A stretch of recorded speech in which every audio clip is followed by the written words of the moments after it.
তিনি দেশে আসলে নিরাপদ থাকবে এটা অনেক মানুষই বিশ্বাস করে না বলেই তিনি সময় নিচ্ছেন, প্রস্তুতি নিচ্ছেন, দলও প্রস্তুতি নিচ্ছে।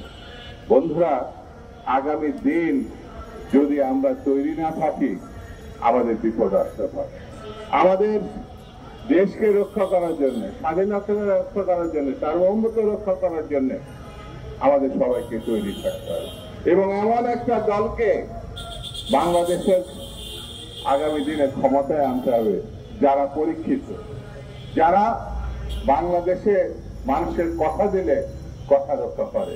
আমি মনে করি সেই দলের নাম হচ্ছে বাংলাদেশ জাতীয়তাবাদী দল, বিএনপি। তার মার্কা ধানের শীষ, তার নেতা বেগম খালেদা জিয়া এবং জনাব তারেক রহমান।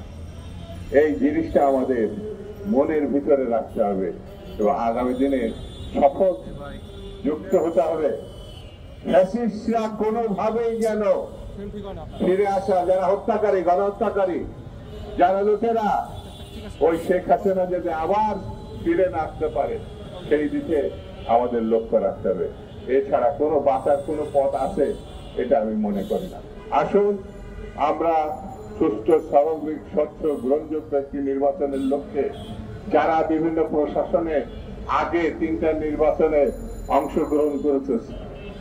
অংশগ্রহণ করেছে বললে হবে, লুটপাট করেছে, দিনের পর রাত্রি করেছে, এই সব লোক যাতে প্রশাসনে না থাকতে পারে। যদিও সরকার বলেছে যে আগামী দিনে অতীতে যারা 3টা নির্বাচন করছে তারা থাকবে না, আলহামদুলিল্লাহ, কিন্তু কথা রাখতে হবে।